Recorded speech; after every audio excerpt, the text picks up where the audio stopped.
student, in this video we will discuss about science of class 10 chapter 1 chemical reaction and equation। सबसे पहले इस chapter के बारे में, इसका नाम क्या है, केमिकल रिएक्शन एंड इक्वेशन। तो सबसे पहले हम डिफाइन करेंगे कि केमिकल रिएक्शन क्या होता है। केमिकल रिएक्शन एक रासायनिक अभिक्रिया है। इसमें क्या होता है, यह एक ऐसी प्रक्रिया है, it is a process in which one और more substance to form the new substance. जब एक या एक से अधिक सब्सटेंस मिलकर एक नया सब्सटेंस बनाते हैं उसे केमिकल रिएक्शन कहते हैं। And it can't be reverse by a physical method. ये किसी भी फिजिकल मेथड के द्वारा रिवर्स नहीं की जा सकती। फिजिकल मेथड आपने कक्षा 9th में, क्लास 9th में पढ़ाई होगा, जैसे कि फिल्ट्रेशन एंड इवेपोरेशन। इन प्रक्रिया के द्वारा ये केमिकल रिएक्शन को रिवर्स नहीं किया जा सकता। अब हम पढ़ेंगे chemical reaction happens in our daily life. हमारे लाइफ में, डेली लाइफ में केमिकल रिएक्शन होती है, उसके कुछ एग्जाम्पल है। सबसे पहला एग्जाम्पल क्या है, सबसे पहले हम बताएंगे कि डाइजेशन ऑफ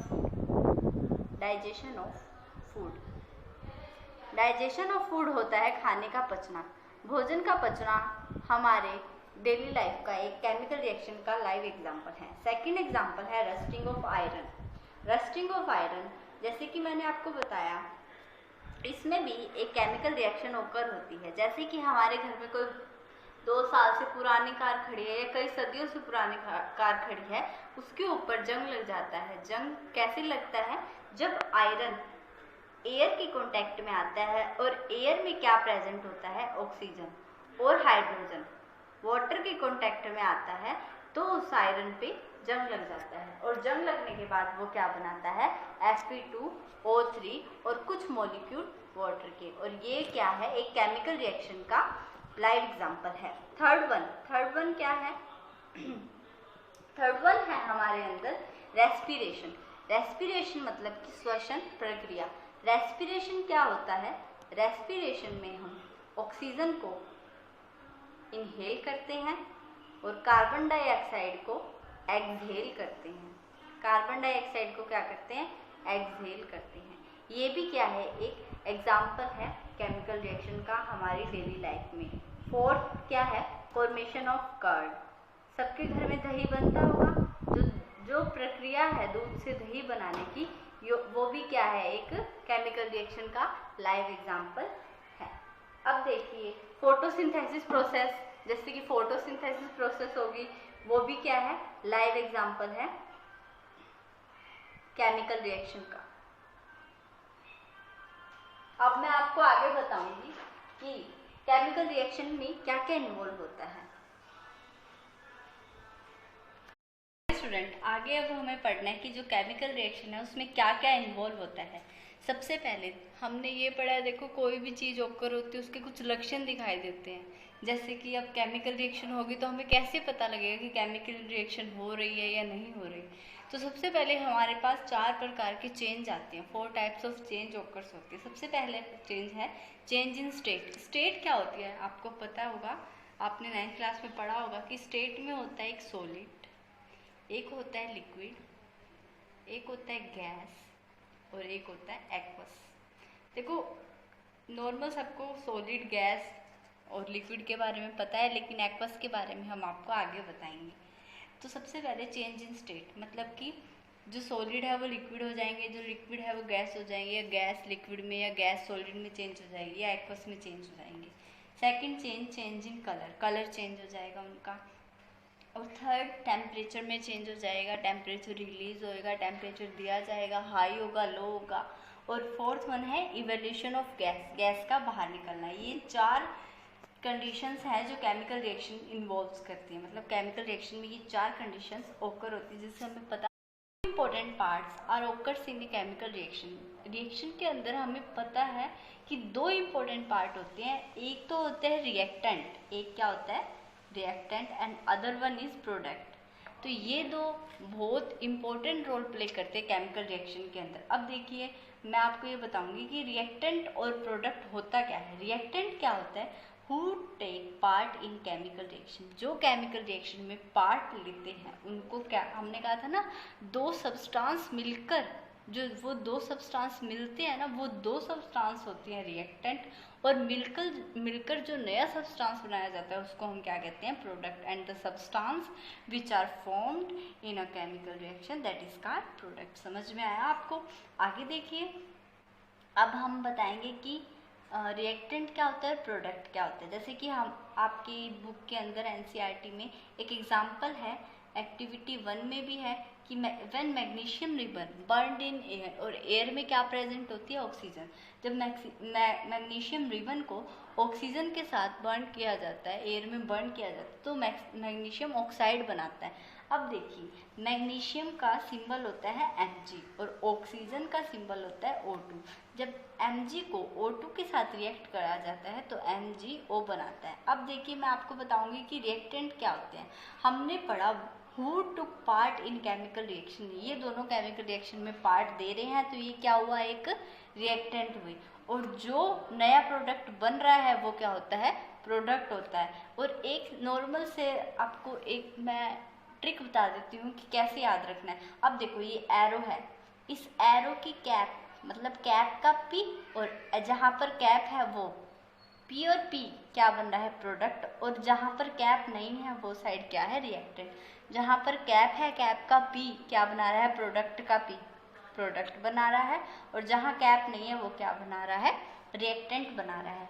आगे मैं आपको पढ़ाऊंगी कि केमिकल इक्वेशन क्या होती है। अब केमिकल इक्वेशन क्या होते हैं, जो हम केमिकल रिएक्शन को सिंबल के अकॉर्डिंग रिप्रेजेंट करते हैं उसको हम क्या कहते हैं, केमिकल इक्वेशन कहते हैं। एक chemical reaction can be represented by, it can be represented by chemical equation. एक केमिकल रिएक्शन को एक chemical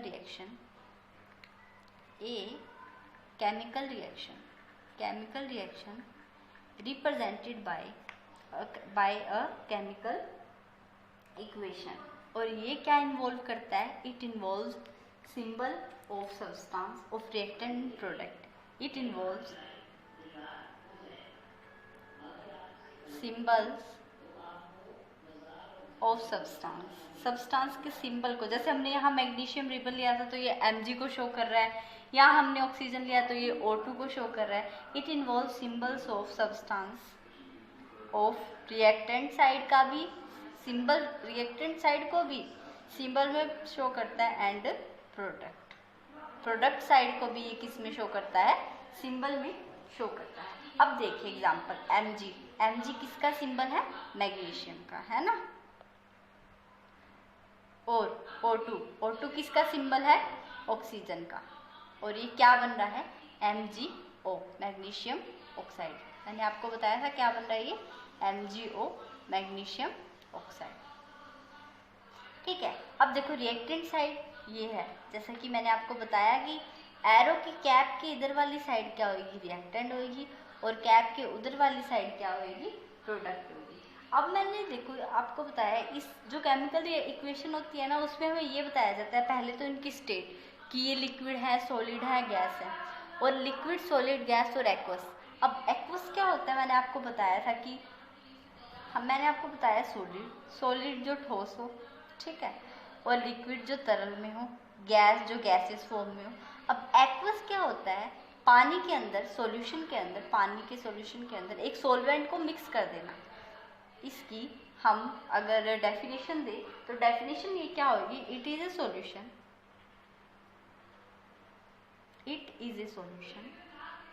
in which solvent is water, जिसके अंदर सॉल्वेंट है वो पानी होगा। इन विच सॉल्वेंट इज वाटर, सॉल्वेंट जो है वो क्या होगा, पानी होगा। उसको हम क्या कहते हैं, एक्वस सॉल्यूशन। ठीक है, मतलब कि पानी में जो घुला हुआ सब्सटेंस है ना, जो पानी में घुला हुआ सब्सटेंस है उसको हम एक्वस सॉल्यूशन कहते हैं। मैं आपको बताऊंगी how to balance a chemical equation. अब बैलेंस का मतलब क्या होता है कि रिएक्टेंट साइड और प्रोडक्ट साइड दोनों साइड में इक्वल वैल्यू हो हर एक सब्सटेंस की। ठीक है, अब सबसे पहले मैंने एग्जांपल लिया Mg प्लस में O2, क्या बनाता है, NGO, 2NGO।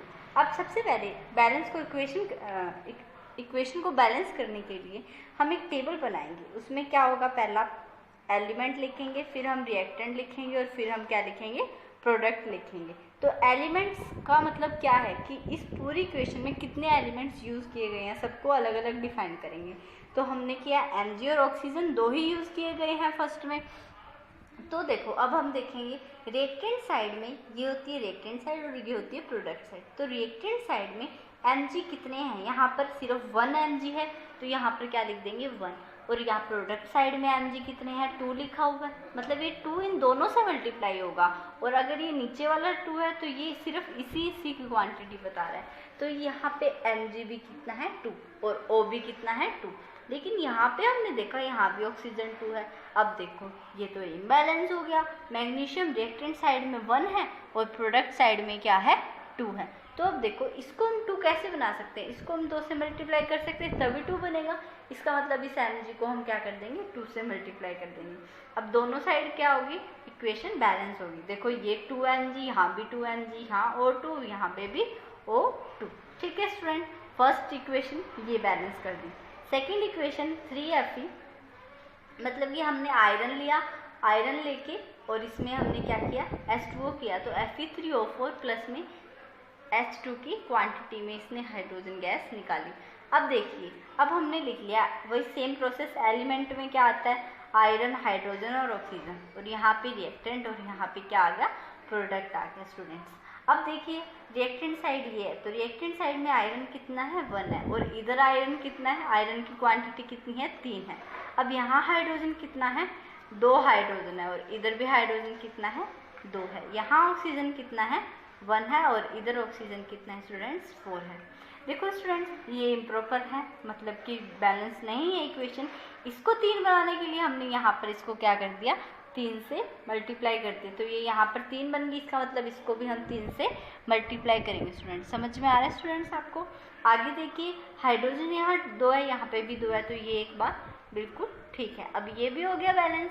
अब ऑक्सीजन देखो यहाँ पर 4 है और यहाँ पर 1 है, इसको 4 बनाने के लिए इसको हम 4 से मल्टीप्लाई करेंगे। अब देखो ये 4 कभी भी नीचे नहीं लगेगा, जब भी हम बैलेंस करेंगे तो वैल्यू हमेशा आगे ही लगेगी। तो यहाँ से ये ऑक्सीजन तो हो जाएगा 4, लेकिन हाइड्रोजन और ये आपस में क्या होता है मल्टीप्लाई, हाइड्रोजन क्या हो जाएगा इस साइड में 8 हो जाएगा। इसको हमने 4 से मल्टीप्लाई किया तो ये क्या हो रहा है 8 हो रहा है। अब ये चीज़ तो गलत हो गई, तो मतलब क्या कहने का मतलब है कि प्रोडक्ट साइड में भी हाइड्रोजन को 8 बनाना पड़ेगा।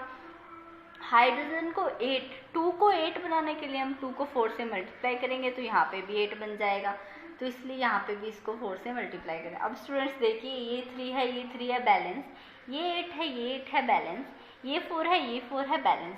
तो देखिए स्टूडेंट अब मैं आपको बैलेंस इक्वेशन लिख के बता रही हूँ। बैलेंस इक्वेशन लिखेंगे, सबसे पहले हमने बैलेंस इक्वेशन में क्या बनाया था अभी मैं आपको बताऊंगी। बैलेंस इक्वेशन फर्स्ट हमने बैलेंस होके क्या बनी इक्वेशन, मतलब कि 2Mg प्लस में O2 ये बना 2MgO। ये स्टूडेंट आपकी फर्स्ट बैलेंस इक्वेशन है। और सेकंड बैलेंस इक्वेशन क्या बनी 3Fe।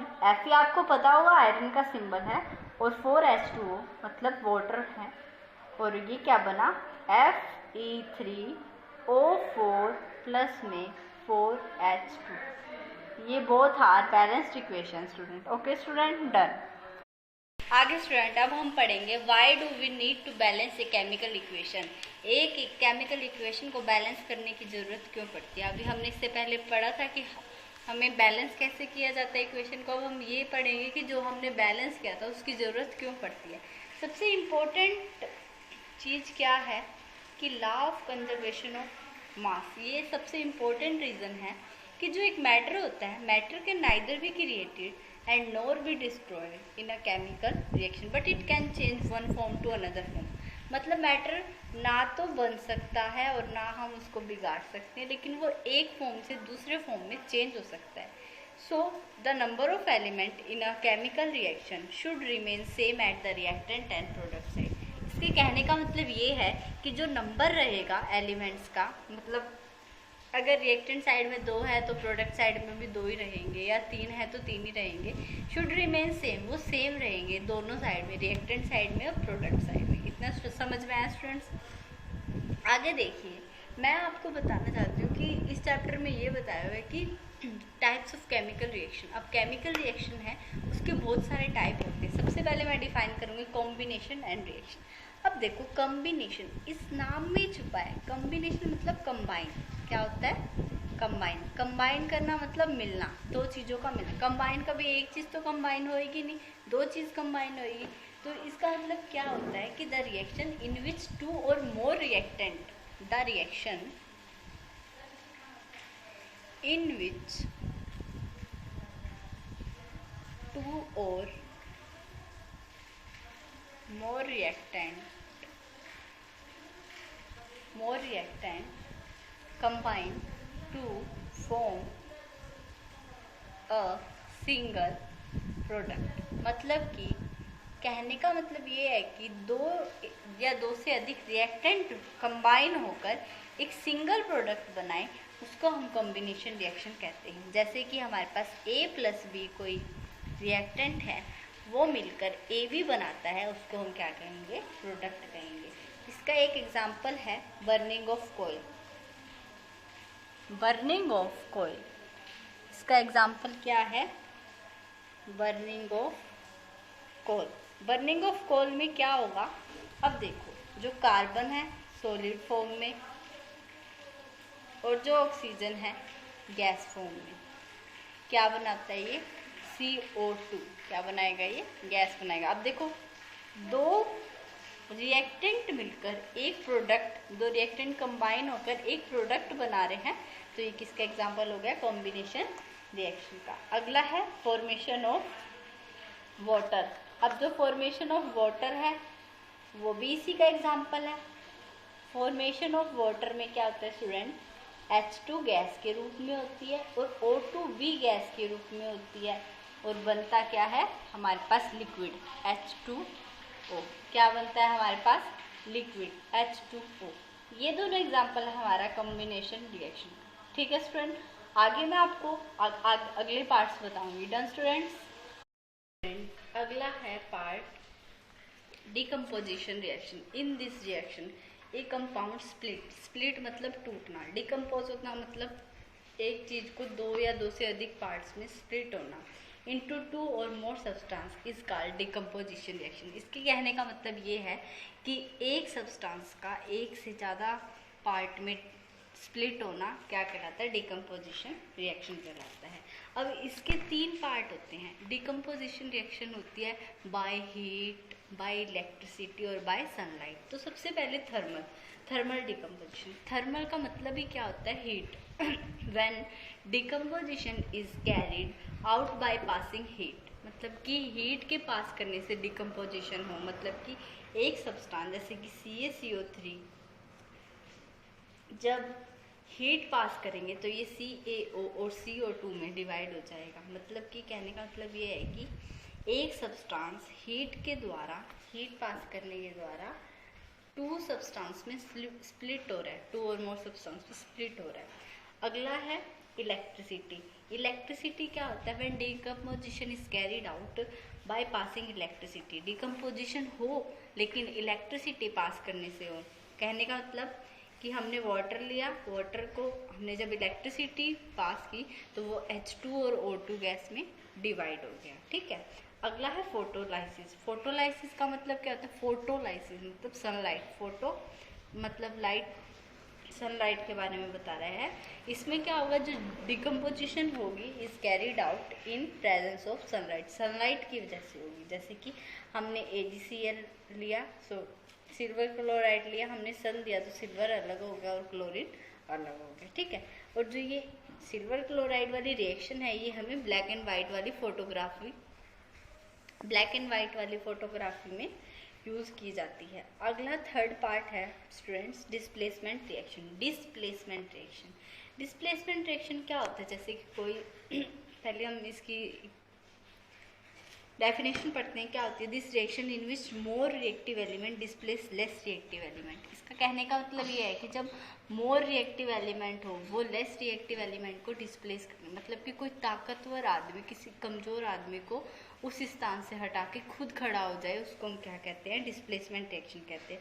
अब जैसे आयरन को हमने कॉपर सल्फेट के साथ किया तो इसमें क्या हुआ, देखो स्टूडेंट्स क्या हुआ, जो कॉपर है उसको तो आयरन ने हटा लिया और खुद की जगह आ गया, मतलब कि देखो यहाँ की जगह क्या आ गया, आयरन आ गया, और कॉपर को क्या कर दिया इन्होंने, बाहर निकाल दिया। ठीक है, अब जो कॉपर है वो, जो आयरन है वो कॉपर से हाईली रिएक्टिव है, तो इसने क्या किया, कॉपर को रिप्लेस करके खुद की जगह बना दी। फोर्थ एग्जाम्पल, फोर्थ जो हमारी रिएक्शन का टाइप है वो क्या है, double displacement reaction. Double displacement reaction क्या होती है, a reaction in which new compound are formed by mutual exchange of ion. इसमें क्या होता है, आयंस का एक्सचेंज होता है, और आयंस के एक्सचेंज होने से क्या बनता है, एक नया सब्सटेंस बनता है। अब आयंस क्या होते हैं, जिनके ऊपर पॉजिटिव और नेगेटिव चार्ज होता है। ठीक है, अब देखो यहाँ पे Na2SO4 हमने लिया, मतलब सोडियम सल्फेट लिया हुआ है, और बैरियम क्लोराइड लिया हुआ है, और हमने लिया हुआ है बैरियम सल्फेट, तो क्या बनता है, बैरियम सल्फेट बनता है और सोडियम क्लोराइड। अब देखो इसमें क्या हुआ, जो Ba है उसकी वजह से वो बना रहा है Ba2 पॉजिटिव आयन, और जो सोडियम ऑक्साइड है, सल्फेट है जो, सॉरी, वो बना रहा है SO4 2 नेगेटिव। तो ये 2 पॉजिटिव और ये 2 नेगेटिव, तो ये दोनों आपस में मिलके क्या बना रहे हैं,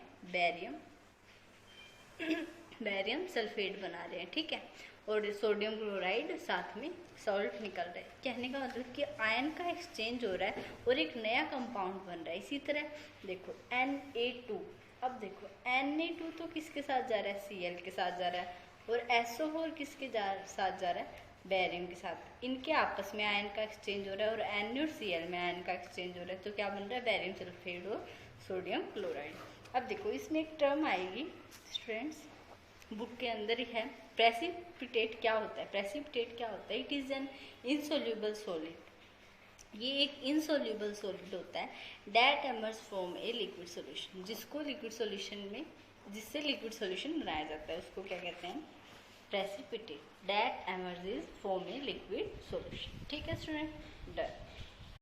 fifth part of chemical reaction का टाइप है ऑक्सीडेशन एंड रिडक्शन। अब देखो ऑक्सीडेशन, ऑक्सीडेशन और रिडक्शन।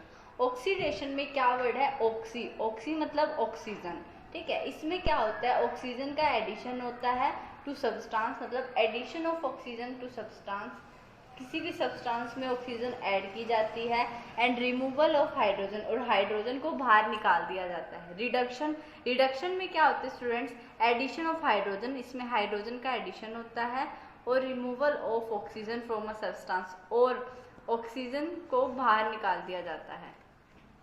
देखिए आगे एग्जाम्पल है, हमने लिया कॉपर, 2 कॉपर प्लस में O2 ऑक्सीजन लिया, तो ये क्या बन गया, 2CO, क्या बन गया, 2CO। अब देखिए यहाँ कॉपर विदाउट ऑक्सीजन के था, अब ये कॉपर में ऑक्सीजन ऐड होके 2CO बनाया, मतलब यहाँ पे क्या हो रही है, ऑक्सीजन ऐड हो रहा है, इसका मतलब यहाँ क्या हो रही है, ऑक्सीडेशन हो रहा है। अगला देखो, अगला है, इसी कॉपर ऑक्साइड में हमने H2 जोड़ा, तो देखिए क्या हो रहा है, कॉपर ऑक्साइड से कॉपर रिलीज हो रहा है, तो ये कॉपर बन रहा है। तो क्या हो रहा है, क्या है, effects of oxidation in daily life. जो ये ऑक्सीडेशन होता है वो हमारी डेली लाइफ में कैसे, सबसे पहले एग्जांपल है इसका कोरोजन। कोरोजन मतलब जंग लगना, किसी भी मेटल को एयर के कांटेक्ट में या वाटर के कांटेक्ट में या मॉइस्चर के कांटेक्ट में रखें तो उसमें जंग लग जाती है। When metal is expose to substance such as moisture, air, water, acid etcetera. कहने का मतलब ये है कि जब मेटल एक्सपोज कर दी जाए, such as moisture, air and water, acid etcetera, इनमें हम रख दें किसी भी मेटल को, तो फॉर ए सम टाइम, कुछ समय के लिए, तो उसके ऊपर एक लेयर बन जाती है ऑक्साइड की, और इसको ये क्या कर देती है, उस मेटल को वीक कर देती है, और वो मेटल क्या हो जाती है, कोरोड हो जाती है। कहने का मतलब ये है कि कोई भी एक मेटल जो एयर हो, वाटर हो, मॉइस्चर हो, नमी के, ऑक्सीजन के कांटेक्ट में आएगी तो वो उस पर रस्ट लगा देगी, उस पर जंग लगा देगी। एग्जाम्पल इसका है rusting of iron. Rusting of iron मतलब किसी आयरन पे जो एयर के कांटेक्ट में आएगा, ऑक्सीजन और वाटर की प्रेजेंस में आएगा, उसके ऊपर जंग लग जाएगी। इससे बचाने के लिए मेन एग्जाम्पल है, मेन हम प्रोसेस क्या होगी इसको बचाने के लिए, हम उसको पेंट कर सकते हैं। क्या कर सकते हैं बच्चों? पेंट कर सकते हैं। अगला एग्जाम्पल है देखो, black coating of silver. Silver जैसे कई बार हम सिल्वर की रिंग वगैरह, कड़ा वगैरह डालते हैं तो उसके ऊपर ब्लैक कोटिंग हो जाती है। तो वो भी क्या है, एयर की कांटेक्ट में आता है, वाटर की कांटेक्ट में आता है, तो उस पर क्या हो जाती है, ब्लैक कोटिंग हो जाती है। तो ये एग्जाम्पल है कोरोजन के कि मेटल को हम पेंटिंग कर दे या उस पर ग्रीस कर दे तो वो बच सकता है। रेंसिडिटी क्या होती है students? The oxidation of fats, मतलब फैट्स और ऑयल्स में ऑक्सीडेशन हो जाए जब उसको हम एयर के कांटेक्ट में लाए, मतलब ऑक्सीजन ऐड हो जाए उसमें, जब हम उसको एयर के कांटेक्ट में लाए उसको हम क्या कहते हैं, rancidity. The oxidation of fats and oil when exposed to air is known as rancidity. It leads to bad smell and bad taste of food. ये क्या करता है, बैड स्मेल कर देता है और बैड टेस्ट कर देता है फूड का। आपने देखा होगा जैसे कि ब्रेड बाहर रह जाए या गर्मी में रह जाए तो उस पर फंगस आ जाती है, तो ये एग्जाम्पल है। रोटी खराब हो जाती है, ये एग्जाम्पल है।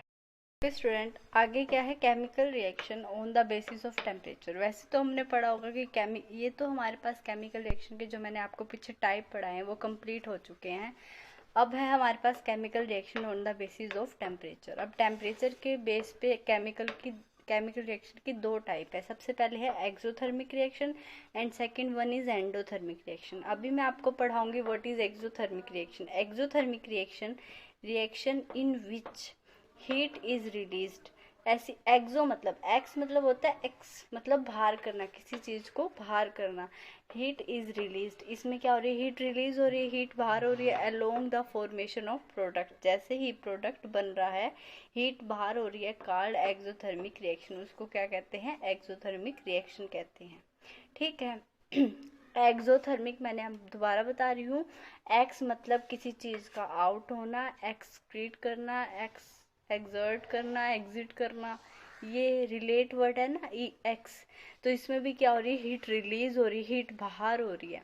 ठीक है, इसको हम क्या कहते हैं, एक्सोथर्मिक रिएक्शन कहते हैं। एग्जाम्पल है burning of coal. Burning of coal में हमने लिया मीथेन। मीथेन की हमने रिएक्शन करवाई O2 ऑक्सीजन से, तो कार्बन डाइऑक्साइड प्लस वाटर और प्लस में हीट। कार्बन डाइऑक्साइड बना, वाटर बना और क्या बना, हीट। ओके स्टूडेंट, समझ में आया exothermic reaction. Student endothermic reaction, अब देखो इसमें मैंने एक्सोथर्मिक में बताया था कि ई एक्स, हम कुछ एग्जिट कर रहे हैं और इसमें ई एन एंटर कर रहे हैं। अब हम डेफिनेशन पढ़ेंगे तो पता लगेगा क्या एंटर हो रहा है और क्या एग्जिट हुआ था। उसमें तो हमने हीट रिलीज करी थी, इसमें हमें हीट एनर्जी लेनी पड़ेगी। किस फॉर्म में लेनी पड़ेगी, पढ़ते हैं अभी हम। Reaction which requires energy in the form of heat, light and electricity called endothermic reaction। इसमें हमें क्या दिया, रिएक्शन जिसमें हमें एनर्जी चाहिए, किस फॉर्म में चाहिए, हीट की फॉर्म में चाहिए, लाइट की फॉर्म में चाहिए, इलेक्ट्रिसिटी की फॉर्म में चाहिए, उसको हम क्या कहते हैं, एंडोथर्मिक रिएक्शन। अब इसके एग्जांपल क्या है स्टूडेंट, हमने डिकम्पोजिशन में पढ़ा था, थर्मल वाला, इलेक्ट्रिसिटी वाला और फोटोलाइसिस वाला। थर्मल में हमने हीट ली थी, इलेक्ट्रिसिटी में हमने इलेक्ट्रिसिटी ली थी और फोटोसिंथेसिस में हमने सनलाइट का यूज़ किया था। तो ये वो एंडोथर्मिक के एग्जाम्पल हो जाएंगे, आप रिवर्स में जाके देख सकते हैं। ओके स्टूडेंट्स, प्लीज़ स्टूडेंट्स आप इसको लाइक करें, सब्सक्राइब करें प्लीज़। अगर आपको कोई भी प्रॉब्लम है वो आप कमेंट में दो, और अगर आपको लगता है कि मैं इसमें और ज़्यादा अच्छे से समझाऊं तो प्लीज़ आप मुझे बताएं। Thank you so much.